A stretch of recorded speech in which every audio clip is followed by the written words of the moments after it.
সাবেক তথ্য উপদেষ্টা মাহফুজ আলমের একটি ফেসবুক স্ট্যাটাস ভাইরাল হয়েছে সামাজিক যোগাযোগ মাধ্যমে। বাংলাদেশের মেইন স্ট্রিমের গণমাধ্যমও তার ফেসবুক স্ট্যাটাসটাকে নিয়ে সংবাদ পরিবেশন করেছে। সেই স্ট্যাটাসে তিনি বলেছেন, 2024-এর ঘটনাকে যখন 1971-এর মহান মুক্তিযুদ্ধের সঙ্গে মুখোমুখি করা হয়েছে, যারা করেছে তাদেরকে তিনি বলেছেন তারা স্বাধীনতা বিরোধী।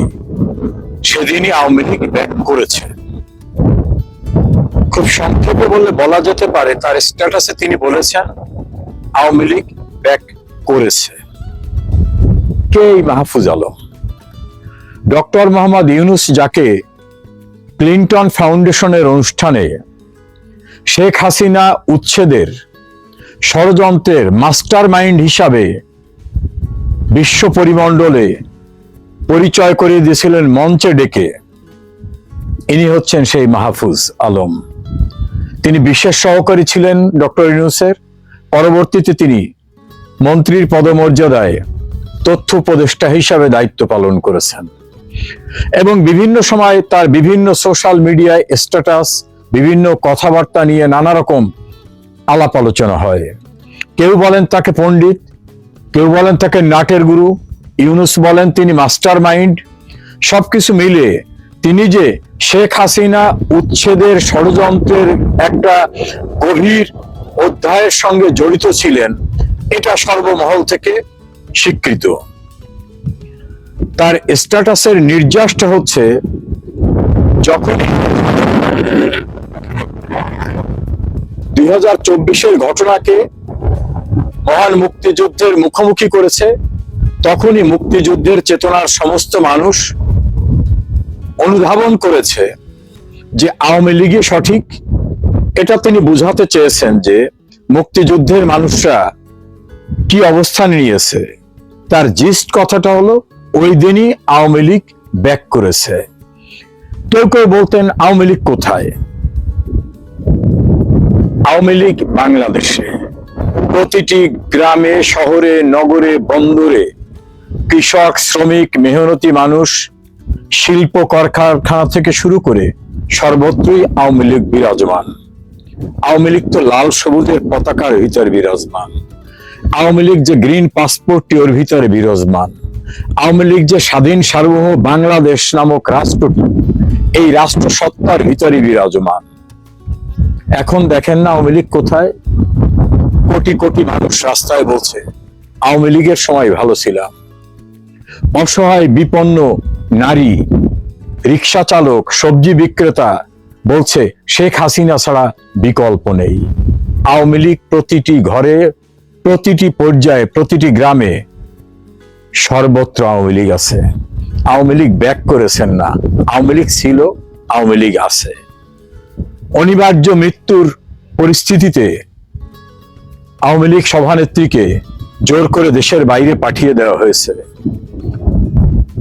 নিশ্চিত মৃত্যুর মুখোমুখি হওয়া পরিস্থিতিতে কিছু নেতাকর্মী দেশের বাইরে যেতে বাধ্য হয়েছে।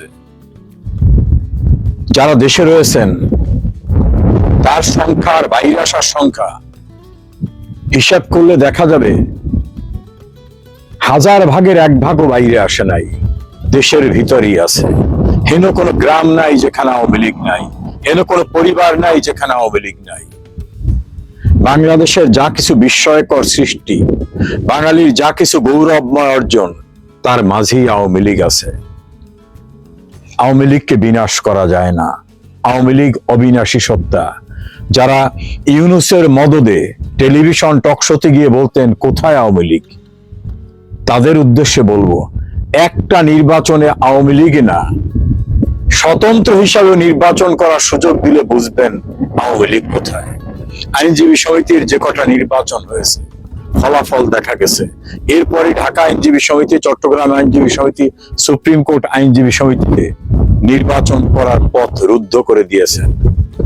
আরে ভাই, যদি বোঝেন যে আওয়ামী লীগ নাই, আওয়ামী লীগ খারাপ কাজ করছে, ভোটাররাই ভোট দেবে না। ভোটের সুযোগ দেন, বুঝবেন আওয়ামী লীগ কোথায়। আওয়ামী লীগ আছে, আওয়ামী লীগ ছিল, আওয়ামী লীগ থাকবে।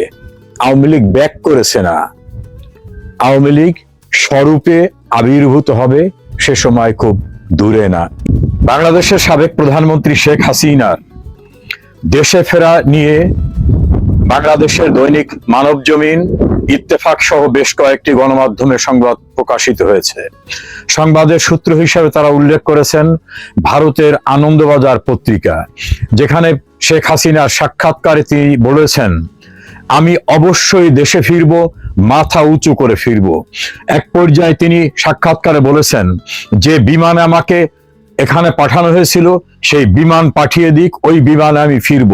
তিনি পাসপোর্ট ফেরত দেওয়ার কথা বলেছেন এবং তার কথা বলার মধ্যে দৃঢ়তা ছিল যে আমি অবশ্যই ফিরব, মাথা উঁচু করেই ফিরব। এই সংবাদকে অনেকগুলি দেশি এবং বিদেশি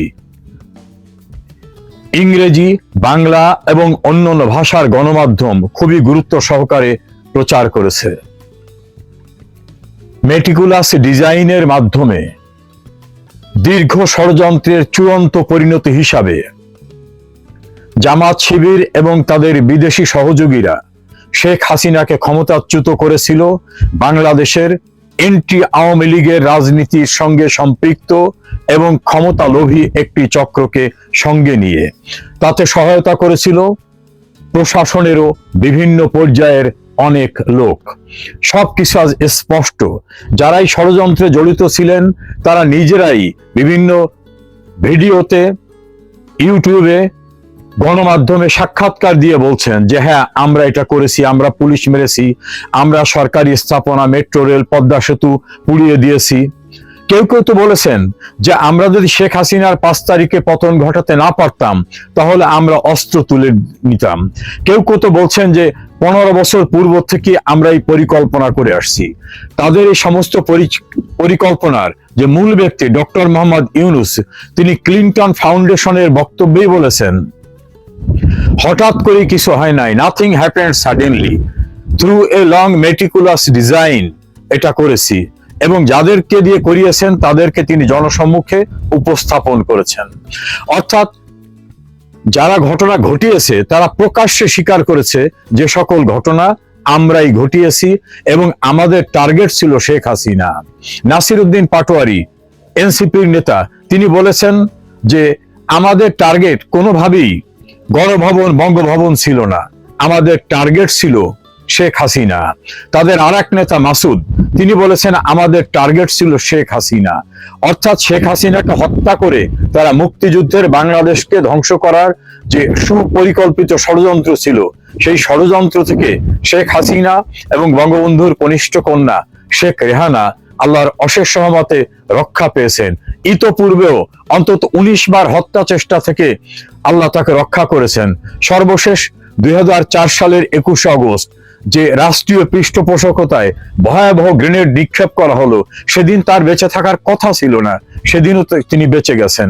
1975 সনের 15 আগস্ট সৌভাগ্যক্রমে বঙ্গবন্ধুর কন্যা শেখ হাসিনা এবং শেখ রেহানা দেশের বাইরে থাকার কারণে তারা বেঁচে ছিলেন।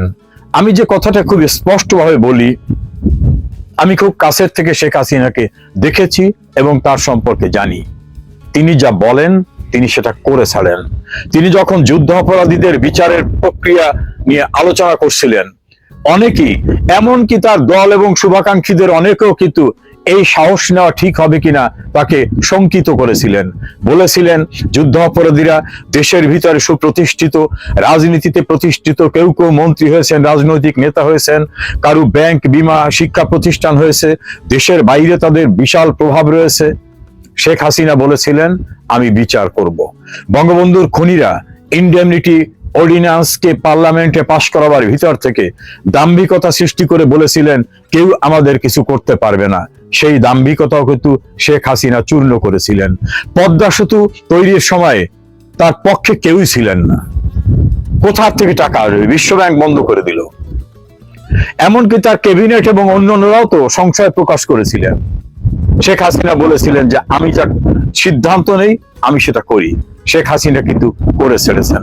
বাংলাদেশে মেট্রো রেল হবে কেউ স্বপ্নে ভেবেছিল? শেখ হাসিনা সিদ্ধান্ত নিয়েছিলেন, তিনি সেটা করে ছেড়েছেন। কর্ণফুলী নদীর নিচ থেকে টানেল হবে, এটা বাংলাদেশে এত সরকার এসেছে, এত রাষ্ট্রপতি এসেছে, প্রধানমন্ত্রী এসেছে, কেউ ভেবেছিলেন? শেখ হাসিনা ভেবেছিলেন, তিনি করেছেন। প্রতিটি গ্রামে বিদ্যুৎ পৌঁছাবে, এটা অসম্ভব।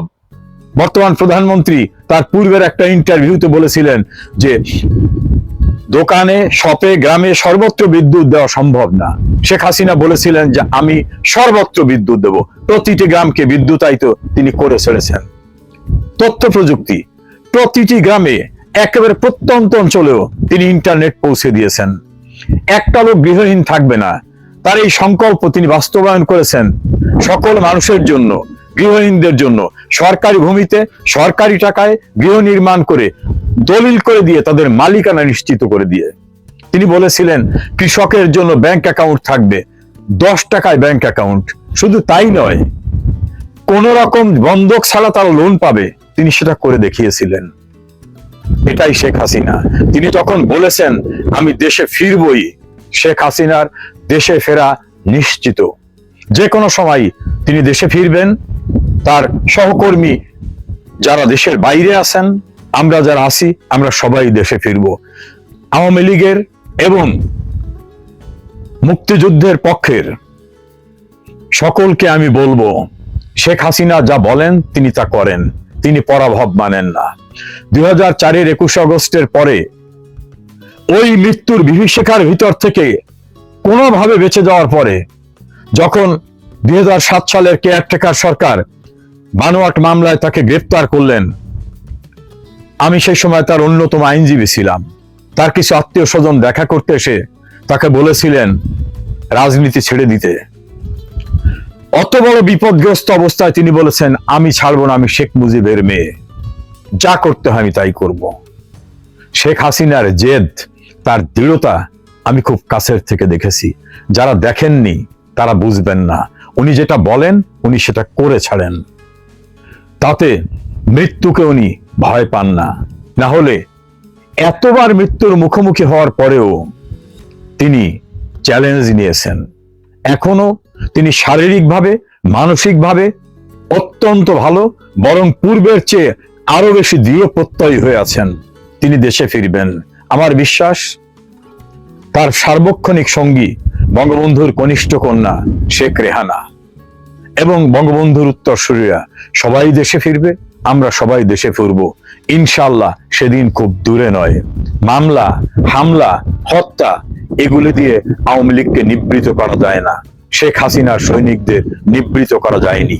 যেমন ভাবে ফাঁসির হুকুম দেবার পরেও বঙ্গবন্ধু বলেছিলেন আমার একটি চাওয়া আছে, আমার ফাঁসি কার্যকর হলে আমার লাশটি আমার প্রিয় জন্মভূমিতে পাঠিয়ে দিও। শেখ হাসিনার ধমনীতে তার রক্ত, শেখ রেহানার ধমনীতে তার রক্ত। শেখ হাসিনা ফিরবে ইনশাআল্লাহ। আগে বলা হতো মিডিয়া কর্মীদেরকে শাখের করাত। কেন বলা হতো? বিশেষ করে জার্নালিস্টদের বলা হতো শাখের করাত, কারণ তারা যাইতেও কাটে, আসতেও কাটে, কিছুটা ভারে কাটে, কিছুটা ধারে কাটে। ঠিক একই অবস্থা বর্তমান সময়ে দেখতে পাচ্ছি এনসিপি, জামাত তথা পশ্চিমাপন্থী ওই গোষ্ঠীদের ভিতরে। এখন বলতে পারতেছেন তারা কি ধারে কাটতেছে? না, তাদের আর ধার নাই, ধার ভোতা হয়ে গেছে। এখন তাদের ভিতরে আতঙ্ক চলছে, এখন তারা ভারে কাটতেছে। কিভাবে ভারে কাটতেছে? তাদের ভিতরে আতঙ্কটা কি?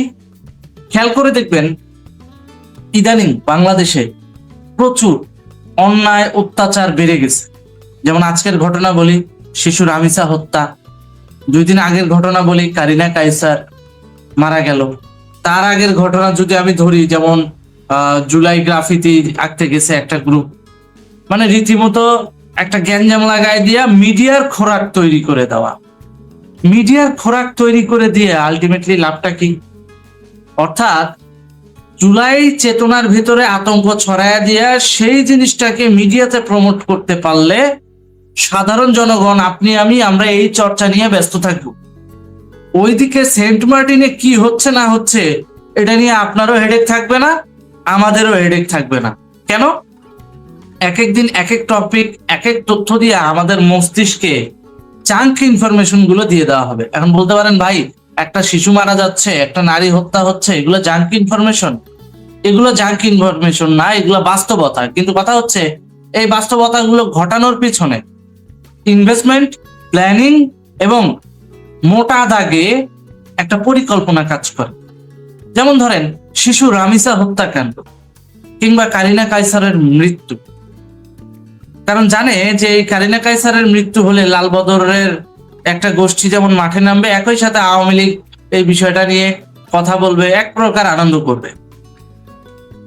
এই দুই গ্রুপকে সাংঘর্ষিকভাবে বিজি রাখা কিংবা মনস্তাত্ত্বিকভাবে ব্যস্ত রাখা, এইটার পেছনে লাভ টাকার। খেয়াল করে দেখ, লাভ টাকার, প্রফিট কার? পশ্চিমা গোষ্ঠীর ভেতরে আতঙ্ক ছড়ালে মিডিয়া কভারেজ পাওয়া যাবে, একই সাথে আওয়ামী বিরোধী কেউ মারা গেলে আওয়ামী লীগাররা উল্লাস করবে। দিন শেষে লাভটা হলো কার? মিডিয়ার। কারণ যে যাই করেন না কেন মিডিয়ার টিআরপি বাড়বে, মিডিয়া এইটা নিয়ে কভারেজ দিবে। তো সেন্ট মার্টিন নিয়ে কিন্তু তখন আর কথা বলার সুযোগ থাকতেছে না মিডিয়াগুলোর, বা থাকলেও সেটা বলতে দিবে না, ভিউজ নাই, পাবলিক এটাতে ইন্টারেস্ট না, এটা দেখবে না। অর্থাৎ আমাদের দেশের মিডিয়াগুলোকে ব্যস্ত রাখার জন্য এই ধরনের অন্যায়, অপকর্ম এবং এই ধরনের হত্যাকাণ্ড, খুন, ধর্ষণ, এই জিনিসগুলোকে সামনে নিয়ে আসা হচ্ছে ধীরে ধীরে। কিন্তু এই জিনিসগুলো দিয়ে যে আপনারা আমি যে বিজি রাখতেছে, এটার পেছনে লাভটা কাদের? পশ্চিমা গোষ্ঠীর। কিভাবে লাভ? সেন্ট মার্টিন ইতিমধ্যে কিন্তু দখল হয়ে গেছে, এটা আমার কথা না। ইউক্রেন ভিত্তিক পত্রিকা মিলিটারি, তাদের একটা ফিচার পড়ছিলাম গতকালকে, ফিচার বলতে নিউজ ফিচার। সেই নিউজ ফিচার পড়ার পর আমার মাথা রীতিমতো মানে শকড, যে আমরা পড়ে আছি কারিনা কায়সার, জুলাই গ্রাফিতি, তারপরে যে রামিসা হত্যাকাণ্ড নিয়ে, কারণ এগুলো বাস্তবতা, চোখের সামনে ঘটছে, দেখছি। আর এই জিনিসগুলোকে পুঁজি করে, এই জিনিসগুলো দিয়ে আমাদেরকে বিজি রেখে তলে তলে সেন্ট মার্টিন দখল করা হচ্ছে। সেন্ট মার্টিন বিক্রিতে সম্মতি দিয়ে দিয়েছে চুপে চাপে তারেক রহমান। খেয়াল করে দেখবেন, ওর কোনো কথা আছে, কোনো বক্তৃতা আছে? এই যে হাম নিয়ে এতগুলো শিশু মারা গেল, সরকারের তরফ থেকে আজ পর্যন্ত কোনো বিবৃতি আছে? নাই। বরং এটাকে সরকার ইচ্ছা করে প্র্যাকটিস করতে দিয়েছে। আমের জন্য শিশুরা মারা যাচ্ছে, এটা নিয়ে যেমন আওয়ামী লীগ থেকে শুরু করে যারা প্রগতিশীল তারা কথা বলতেছে, একই সাথে এটার বিপক্ষে কাউন্টার দেওয়ার জন্য জামাত, শিবির, এনসিপি ওরা কাজ করতেছে। এই যে দুই গোষ্ঠী, মানে মোট কথা এটা সরকারের লাভটা কি, বিএনপির লাভটা কি? বিরোধী দল অর্থাৎ বর্তমান বিরোধী দল জামাত, সে বিজি থাকবে আওয়ামী লীগ নিয়ে। এই ফাঁকে সেন্ট মার্টিন, মেন্ট মার্টিন, আমেরিকার যত স্বার্থ আছে সেগুলা খুব সহজেই তারা পারপাস সার্ভ করতে পারবে। এটাই রিয়েলিটি, এটাই হচ্ছে। খেয়াল করে দেখেন, শিশু রামিসা হত্যাকাণ্ড হলো আজকে মিরপুর পল্লবীতে। এই যে শিশু রামিসা হত্যাকাণ্ড হওয়ার পর এত সরগরম, এটা কিন্তু বাস্তবতা। যে একটা 2 বছরের শিশু তাকে মেরে ফেললো, তাকে ধর্ষণ করে মারলো। আজ পর্যন্ত অতীতে কোনো ধর্ষণের এরকম ইনস্ট্যান্ট কোনো বিচার হয় নাই, এটাও হচ্ছে না। কিন্তু মিডিয়া এটাকে ব্যাপক ফোকাস দিচ্ছে। কেন ফোকাস দিচ্ছে? কারণ প্রকৃতপক্ষে ওই পরিবারের সাথে জুলুম হয়েছে, অন্যায় হয়েছে। কিন্তু এরকম তো অতীতে তনুর ক্ষেত্রেও হয়েছিল। এরকম তো অতীতে ওই যে প্রেগনেন্ট মহিলা টাঙ্গাইলে যেটা উদ্ধার হলো, একেবারে বাচ্চা সহ বের হয়ে গেছে ধর্ষণের সময়, সেটার ক্ষেত্রেও হয়েছে। কয়টা তথ্য বা কয়টা ঘটনা আপনি আমি মনে রাখতে পেরেছি? মনে রেখেছি? রাখিনি। কয়দিন প্র্যাকটিস হয়েছে, কয়দিন এটা নিয়ে চর্চা হয়েছে, তারপর আমরা ভুলে গেছি। আর এই যখনই আমরা প্র্যাকটিস করি, চর্চা করি, আর এগুলো নিয়ে ব্যস্ত হয়ে পড়ি, তখনই তলে তলে পশ্চিমারা কোনো না কোনো পারপাস সার্ভ করে নিচ্ছে। বিষয়গুলো কিন্তু ভাবার ব্যাপার আছে। খেয়াল করে দেখবেন, একটা পারপাস সার্ভ করবে, যে কোনো একটা পারপাস সার্ভ করবে, করার আগে চিন্তা করে এটা নিয়ে যদি আমরা কাজ করি আস্তে আস্তে তো এটা মিডিয়াতে চলে আসবে। তাহলে কি করতে হবে? পাবলিককে বিজি রাখতে হবে। পাবলিক কি নিয়ে ব্যস্ত থাকবে? প্রতিদিন নতুন নতুন টপিক। আমি একটু কয়েকটা টপিক আপনাদের সামনে রিভিল করি। যেমন ধরেন, আজকের ঘটনা চলতেছে শিশু রামিসা হত্যাকাণ্ড নিয়ে। মিডিয়া হাউসগুলো এটা নিয়ে কিন্তু ব্যাপক প্রচার করতেছে। ঠিক একই সাথে কারিনার মৃত্যু কয়দিন আগে, এটা নিয়ে মিডিয়া ব্যাপক সরগরম ছিল। পাল্টা পাল্টি মতাদর্শ, পাল্টা পাল্টি কথাবার্তা এগুলো চলছিল। চট্টগ্রামে জুলাই গ্রাফিতি আঁকতে গেছে হঠাৎ করে। এতদিন জুলাই গ্রাফিতিতে মানুষ মতে, জুলাই গ্রাফিতিতে জুতার মালা লাগায়, এতদিন কোনো আক্ষেপ নাই। হঠাৎ করে রাফির চেতনা জায়গায় উঠলো, এরা গেছে এখন জুলাই গ্রাফিতি আঁকতে দেয়ালে দেয়ালে। তারপরে মোনামি, ঢাকা ইউনিভার্সিটির টিচার, সেও এটা নিয়ে বক্তৃতা দিচ্ছে। অর্থাৎ খেয়াল করে দেখবেন, কারিনার মৃত্যুর পর থেকে এই যে জুলাইপন্থী ইন্টালেকচুয়াল গুলো ব্যাপক কথা বলছে, যাতে তাদের কথার কাউন্টার আওয়ামী লীগ দেয়, আর এইটা নিয়ে এই সমাজের চর্চাটা চলমান থাকবে। ওইদিকে সেন্ট মার্টিনে কি হলো এটা কারো দেখার কোনো বিষয় না।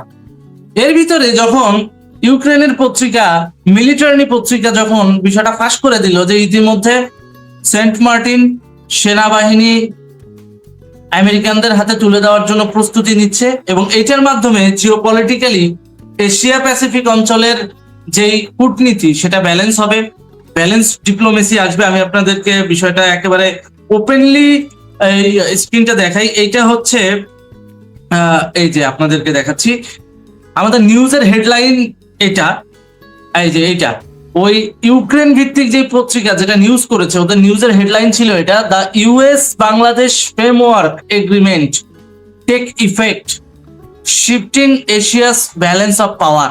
অর্থাৎ ওই যে 9 ফেব্রুয়ারি ডক্টর ইউনূস যে চুক্তিটা করে গেছে, ইউএস বাংলাদেশ ফ্রেমওয়ার্ক চুক্তি অর্থাৎ বাণিজ্য চুক্তি, সেই বাণিজ্য চুক্তির আওতায় এই গোষ্ঠীটা সেন্ট মার্টিনটাকেও দিয়ে দিয়েছে।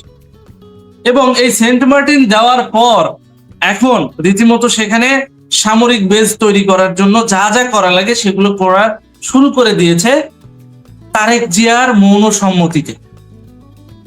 মানে কি বুঝতে পারছেন? আপনি আমি আমরা পড়ে আছি কারিনা কায়সার নিয়ে, আপনি আমি আমরা পড়ে আছি ওই আজকে হচ্ছে রামিসা হত্যাকাণ্ড হলো সেইটা নিয়ে, কারণ এগুলো বাস্তবতা, এগুলো দৃশ্যমান চোখের সামনে ঘটছে। আমাদেরকে এইদিকে ব্যস্ত রেখা ওইদিকে সেন্ট মার্টিন দিয়ে দিতেছে, ওইদিকে সামরিক বেস বানানোর জন্য সেন্ট মার্টিন উন্মুক্ত করে দিছে অলরেডি। এই বিষয়গুলো কিন্তু দেখভাল করার বিষয় আছে, মিডিয়া কিন্তু এগুলো দেখভাল করছে না, মিডিয়া এগুলো সামনেও আনছে না। ইউক্রেনের মতো পত্রিকা যদি এই নিউজ করতে পারে, তাহলে কেন বাংলাদেশের পত্রিকাগুলো চুপ করে আছে? ইউক্রেনের পত্রিকা এই নিউজ করতে পারলে বাংলাদেশের পত্রিকাগুলো কেন নিউজ করছে না? বিষয়গুলো ভাবার দরকার আছে না? প্রত্যেকটা বিষয় ভাবার দরকার আছে। এতদিন পর কাইল্লা রাফিবা হঠাৎ করে মাঠে কেন? কারণ জানে আমেরিকা এদেরকে তৈরি করছে এইভাবে যে যখন আমাদেরকে পাবলিককে বিজি রাখার প্রয়োজন হবে তখন আমরা এদেরকে সামনে এনে দেবো, একটা গ্যাঞ্জাম লাগাই দেবো, একটা মারামারি লাগাই দেবো, পুলিশের সাথে ধস্তাধস্তি হবে, এগুলো মিডিয়া কাভার করবে, মিডিয়ার টিআরপি বাড়বে, পাবলিক এইটা দিয়েই দেখবে, অর্থাৎ পাবলিক মিডিয়ার চোখেই দেখবে যে দেশে এগুলো হচ্ছে। কিন্তু এগুলো চলমান থাকাকালীন সময় তলে তলে যেগুলো হবে এগুলো তো আর আসতেছে না, এগুলো আসবেও না। সুতরাং বুঝতেই পারছেন এই যে শিশু রামিসা হত্যাকাণ্ড এটা পরিকল্পিতভাবে ঘটানো। খালি দেখছেন যে ও একটা বিকৃত যৌনাচার ধর্ষক, ও ধর্ষণ করে শিশুটাকে মেরে ফেলছে, ও যে ধর্ষণ করে বা ও ধর্ষণ করতে পারতেছে এই সাহসটা ওরা কোথা থেকে পায়? আপনার মনে হয় বাংলাদেশে এই যে বিগত 17 বছর যখন শেখ হাসিনা সরকার দেশ চালাইছে তখন মানে ধর্ষণ হয়নি, কিছু হয়নি? আপনার মনে হয় যে এখন ধর্ষণরা মানে আলাদিনের চেরাক পাইছে, একটা দৈব্য শক্তি পেয়ে গেছে, সেটা দিয়ে কাজ করতেছে? মোটেও না। রাষ্ট্রীয় মদদে হচ্ছে এগুলো। রাষ্ট্র চোর, ছ্যাচোর, বদমাইশ, তারপর ছিনতাইকারী, এদেরকে গ্রেপ্তার না করে সাধারণ আওয়ামী লীগের কর্মীদেরকে গ্রেপ্তার করে জেল ভরতেছে আর দোষ দিচ্ছে এরা তো খারাপ লোক ছিল, এরা তো স্বৈরাচার ছিল, এরা তো ফ্যাসিস্ট ছিল, এদেরকে গ্রেপ্তার করতে হবে। কিন্তু রেপিস্ট, ছিনতাইকারী, ধর্ষণকারী এদেরকে খুলিয়াম খুলিয়াম ছেড়ে দিচ্ছে, এদের ব্যাপারে কোনো গ্রেপ্তারি নাই, কিচ্ছু নাই। আমি তো মনে করি বাংলাদেশের প্রত্যেকটা ধর্ষককে ওপেনলি ক্রস ফায়ার দিয়ে দেওয়া উচিত। Cross fire. শিশু রামিসা যেমন বেঁচে নাই, ধর্ষকেরও বেঁচে থাকার অধিকার নেই, মেরে দেন। এটাকে নিয়ে এত জল ঘোলা করে টিআরপি বাড়ানোর কিছু নাই, এটাকে নিয়ে এত ব্যবসা করার কিছু নাই। এই যে সাধারণ জনগণকে ব্যস্ত রেখে তলে তলে এই ধরনের রাষ্ট্র বিরোধী চুক্তিগুলো হচ্ছে, সেগুলোকে ধামাচাপা দেওয়া হচ্ছে, এই বিষয়গুলো দেখার সময় এসেছে, এই বিষয়গুলো দেখা উচিত। আপনি খেয়াল করে দেখেন ঘটনাটা শুরু হয়েছে কবে থেকে? ঘটনাটা শুরু হয়েছে কারিনা কাইসার চিকিৎসার জন্য হঠাৎ করে অসুস্থ হয়ে পড়লো কারিনা কাইসার, যে আমেরিকার খাস লোক। এখন পাওয়া লাগে, এগুলা না বললে হয় না। সত্য কথা যেটা, সেটা হলো নিজের ঘরের গরু কুরবানি দিয়া মহল্লাবাসীকে খাওয়ানোর মতো অবস্থা হয়েছে। কারিনা কাইসারকে আমি মনে করি ডিপ স্টেট পরিকল্পিতভাবে হত্যা করেছে। তা না হলে চিকিৎসার জন্য চেন্নাই নিয়ে গেল, যাতে করে ভারতের এই দিল্লি না ঢাকা, দিল্লি না ঢাকা এই স্লোগানটাকে উস্কাইয়ে দেওয়া যায়। একই সাথে এগুলো নিয়ে যখন মিডিয়া ব্যস্ত হয়ে পড়বে, তখন অটোমেটিক্যালি এদিকে সেন্ট মার্টিনের ইস্যুটা নিপটায় নেওয়া যাবে। সেন্ট মার্টিনের ইস্যুটা খুব সহজেই হ্যান্ডেল করা যাবে। এগুলাই, এই যে কাঁচায় নেওয়ার যে ব্যাপারটা, সেটাই করতেছে আমেরিকা। অর্থাৎ আপনাকে আমাকে মনস্তাত্ত্বিক ভাবে, মানসিক ভাবে ব্যস্ত রাখাই হচ্ছে এখন তাদের মূল উদ্দেশ্য।